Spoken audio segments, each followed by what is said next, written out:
Konami Studios. Black Knight, Curse of the Ebony Blade, Issue 2. I really liked the first issue. It did a lot with the character of Dane Whitman. It actually made him kind of interesting for once. They took like this weird, stupid character that's just a knight, Excalibur shit, you know, like Camelot, King Arthur, Merlin, all that crap that you either like it or you don't. And now, here it is, an actual good take on the character. Oh boy. I'm obsessed with this book. You know, we live in an era where everybody's got their take on, like, the Camelot stuff, like, once and future's, like, being really good right now. So it only makes sense with the character appearing in the Eternals movie that the Black Knight would get the push he needs. And Cy Spurrier, a fantastic creator who I enjoy. And here we go. Let's get into this book.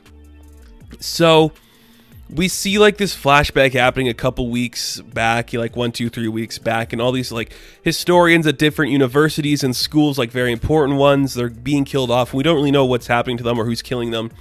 Just that some cloaked man is responsible for their deaths. And he's there with like some guy in like some weird scarring and some tribal gear, it looks like, and basically he's just killing these people, but he's like taking their blood and putting it in like this weird hat, presumably to keep himself alive and to power the people.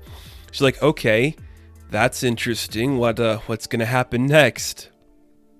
And then we cut to Garrett Castle, which is of course where Dane lives. And in the last issue, we saw this college student or university student, I should say, wanted to come by and talk to Dane about like what he is, pretty much. And like last time she saw him, he was decapitated, but then he came back to life. So the two of them are just having some dinner, and he's being really casual, but was like, "Oh, how's the soup? Do you like it? Look, I don't know if we should talk today. I just kind of like wanted some answers about like my Camelot crap, but suddenly I don't think I'm getting them. So maybe we should do this a different time." And she's like, "Really? Really? Like how are you so calm about this? You were dead." And then like with a flip of the switch, Dane just breaks out, like, "Yeah, I was dead. My head was cut off and now I'm alive and I don't understand what's happening. What is going on? I am so scared." So he tells Jax to like, "You should come back a different time. I am really confused on my life right now, so let's have this conversation later." So she leaves. She's pissed off that she has to leave, but she storms off to go do some stuff later. And now that Dane is alone, he goes to talk to a painting he has in his house, and that of course is Percy. Now, I think Percy is a character that's existed before. Part of me was like, oh, is he saying Percy like it's Percival? They didn't like say it was Percival or not, but I'm just going to assume that Percy is like its own character that takes up the Black Knight mantle.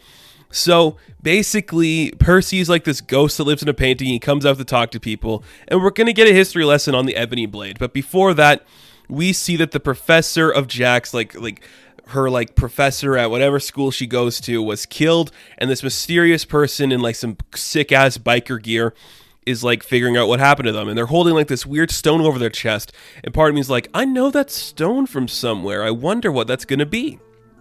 We're led to believe that this person in the biker gear killed the professor. We'll come back to that in a bit here because it was really cool, that reveal.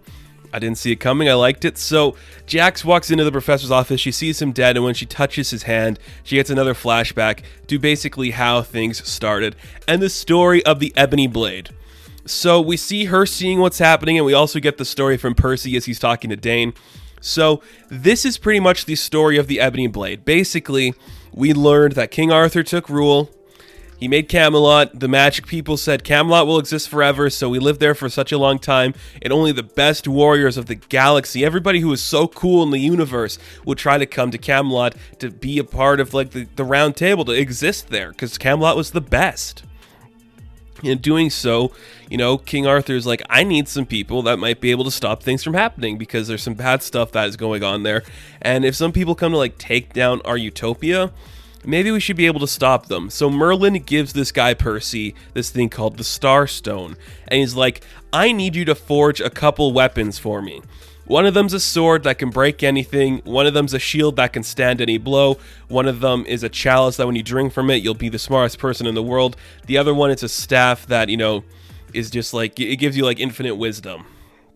And basically, Merlin says, okay, you made these weapons, you forged them, you can pick one of them. And Percy's like, oh, the blade, like, that's cool. blades are cool. So Merlin destroys the other items so nobody could have them. And basically, it's just like, okay, that's pretty fun. I wonder what's going to happen there. But we see in like the stuff happening with Jax when she's having her weird vision, before any of the 3 other items sink down, one of them is picked up by like some random hand in a portal, and we don't really know what it is. We don't know who it is at this point, but we see that they grab the staff. So they pick up the staff, and then we see the story happening with Percy again. He's like, yeah, man, I got to get laid. Like, I met a lot of cool dudes. Camelot was the shit. It was just the shit there, man. Like, everyone just had a blast and had fun. And I fought for King Arthur. I became the Black Knight, and it's very cool. And basically, we get like the stamp that is the existence of the Black Knight. So I'll read it out to you guys just so you know what it is. Basically, like the motto is, "Who shall die yet holds the treasure, though the toll he cannot measure. If the blood be Arthur's drain, shall not rot but rise again." So if you are a descendant of King Arthur and Percy is his cousin, then you are able to live forever if you have the sword on you. And basically that means as long as you are holding the sword, you will not die. And that's why Dane's like, okay, how come you're dead then? Good question. First thing I'd ask too. Why is he dead and you got the sword now? So it's kind of just like, okay, there you guys go. There's the Camelot stuff. There's how the Ebony Blade was forged. You guys understand the history of it now. Let's get on with the rest of the book so we can tell some cool stuff. I like this interpretation of Dane. I really do. I think this is exactly what he needed. I think it's fun. But before anything else can happen, I should say, the biker just like bursts through the window and Dane's like ready to attack him, but they're like, okay, an American, how cool. And you can see that this person now has a little more femininity to the way they move and the way they talk, and we see a ponytail reaching out the back of their hair, and they're holding a shotgun. And I'm like, oh, are you doing this to me? And then the person says, yeah, like somebody's been killing historians and they're using a bloodstone to perform black magic. And I'm like, you don't tease me like this, book. And then it is revealed that the biker that we thought killed the professor at the beginning was not actually the person that killed him, but it was Elsa Bloodstone trying to go in on this case. And thank God she's back. I love Elsa. You guys know I'm a big fan of Elsa Bloodstone.